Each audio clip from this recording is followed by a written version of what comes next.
Hi there, it's Representative Rick Larson, the ranking member of the Transportation and Infrastructure Committee, and we're doing Take 5 with T&I with our very own Secretary of Transportation, Pete Buttigieg. Thanks a lot, Secretary, for you've had a long day. You testified in front of our committee and giving us a few more minutes. Thanks for coming by. Thanks for having me. Yeah, so I've got 5 questions. I might throw in a bonus question or two that the staff is afraid for me to ask about. But this is all about transportation.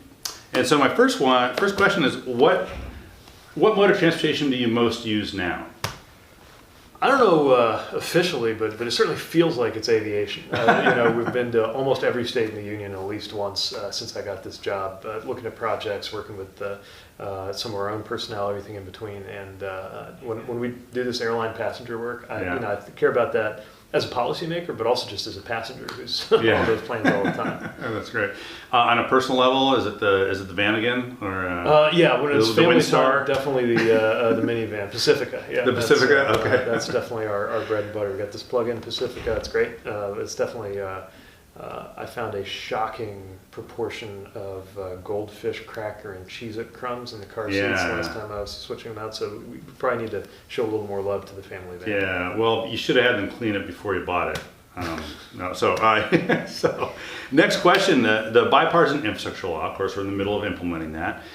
Supported over 56,000 projects nationwide. Any particular ones that have stayed with you? We're doing some of the cathedrals of American infrastructure, Hudson River Tunnel, the interstate bridge replacement, I-5 in Oregon, Washington. But a lot of the ones that stay with me most are actually some of the smaller ones by comparison. They're not small to the communities they serve, though. I was just in Rosedale, Mississippi, on the Mississippi Delta. Same program that's doing improvements for the port of Long Beach that everybody sees on the news with the containers. Yeah. It's helping this very small port that is replacing something called a spud barge, which is what they load some of the goods onto and off of that go through the farm economy there. Yeah. They're growing corn, beans. They really depend on that river access to that little port. Airports like Chamberlain, South Dakota, the town's got 2,500 people in it. But the airport really matters because they use it for air ambulance missions. They're a long way from the nearest trauma center.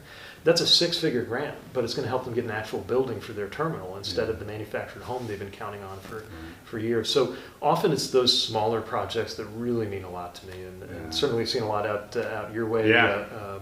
Some of the Bellingham project going on there. Yeah, we got the shipping terminal, and thanks for you. And you visited my district, and you've been down to Southwest Washington State as well. Yes. On the river. So we're thanks for all your support. Spent a lot of time learning how to say Mukilteo. Mukilteo, you got it right. Look at that. We don't have to edit that out. That's great. That's super.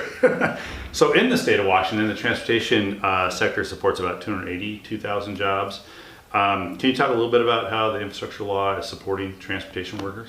First of all, there's the just workers writ large who count on transportation every day. And forms most people don't always think about, being on that ferry system, seeing how much that's part of just people's everyday commutes.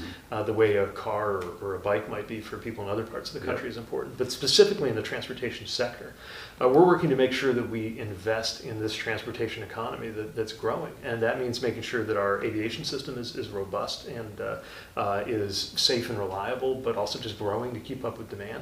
And then the construction side of it. One of the most memorable encounters I've had in this job was when we were in Vancouver, Washington, spending time with some of the building trades workers who were going to work on that interstate bridge replacement I-5 project. Talking about how their lives were changed by the opportunity to get these good-paying union jobs.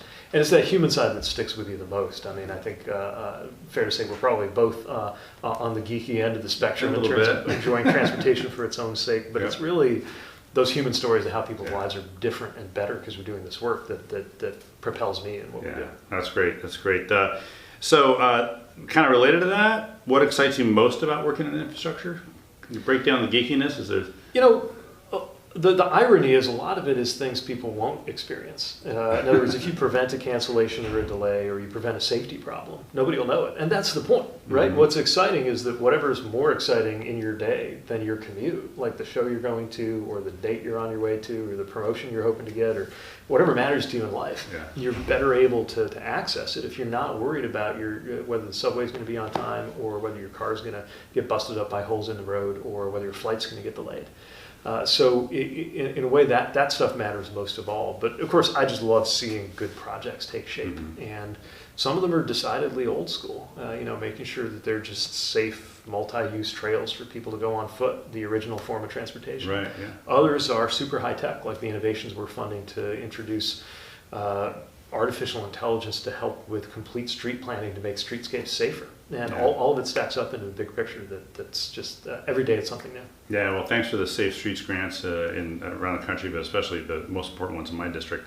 But we're also rebuilding Edgewater Creek Bridge. Right. Harry Truman built it in 1946. It's right there on the bridge, and some of the BIL money will be used for that. So, like I said, we like to think in our committee, we want to be the boring committee. We want to just get our work done Yeah. and not make it too exciting. Just get the work done, get the money out the door. So, a very similar approach that we have. We don't want transportation, the act of transporting, to be exciting. We just want people to. That's right. Uneventful is usually best. It's usually the when it comes best. to transportation. And no thanks for it. But Yeah. so, what do you on transportation innovation? This final question. What do you geek out about? Think about Well- the future. What's the craziest thing? I think some of the things that are happening in the national airspace. When we talk about eVTOLs, talk about the use of drones. It can be a little spooky or a little troubling if it goes wrong. But that's why we're making sure that it goes right. And the idea that people in rural areas or remote areas can get things delivered, maybe pharmaceutical products they need urgently delivered by drone when there's not a road available. Some of those things are really exciting. Just cleaning it up is exciting to me. The fact that there's going to be less pollution and less harm to communities from any of our transportation sectors, air, sea, or land, as we do this work is exciting. And of course, I'm like so many Americans who have traveled abroad, seen the level of the standard of rail service that people in most developed countries can take for granted. Come home and say, why can't we have nice things, right? So the fact that we're building high-speed rail, upgrading the conditions for Amtrak, that's something that's really exciting for me too, because I think, I love that my kids will not know an America without high-speed rail. Yeah, that's great. Well, every day is Infrastructure Day in the 2nd Congressional District, where I'm from. We're only in the middle of an infrastructure decade that the president wants, and that means we've got one 5-year bill. We need another 5-year bill to make the whole decade happen. And so we're focused on the next version of bipartisan infrastructure law. We're taking guesses or acronyms for names if people want to send in their acronyms for the next go around.